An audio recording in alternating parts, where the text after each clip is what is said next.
Okay, this is the heater for camp. When you get here, you should be able to see that blue flame. That's the pilot. And this switch should be set to pilot. It should point right to that.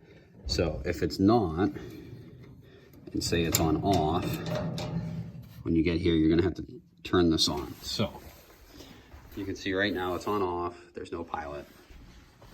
So make sure it's plugged in, make sure this blue gas valve is in line.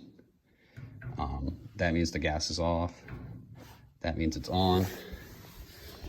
These switches, so you're gonna switch it to, you're gonna turn it counterclockwise, you're gonna push it down and turn it counterclockwise to pilot.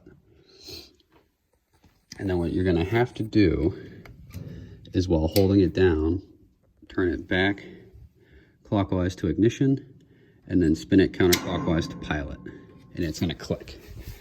So you're gonna keep holding it down and turning it between ignition and pilot. And what's gonna happen is, so I'm on pilot, I push it down, turn it to ignition, turn it back to pilot, it clicks. And see, when it clicks, that flame appears.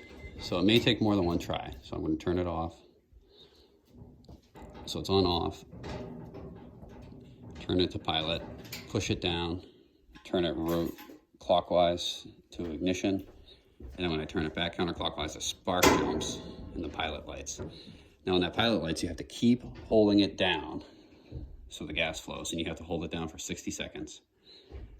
And then when it gets warmed up enough, you can let go and it stays lit.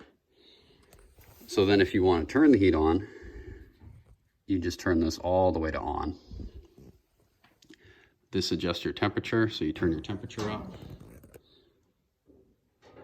and it should turn right on. And that's how you restart the pilot light. So when you're done, just take this switch and turn it clockwise until it says pilot and leave it there. Thank you.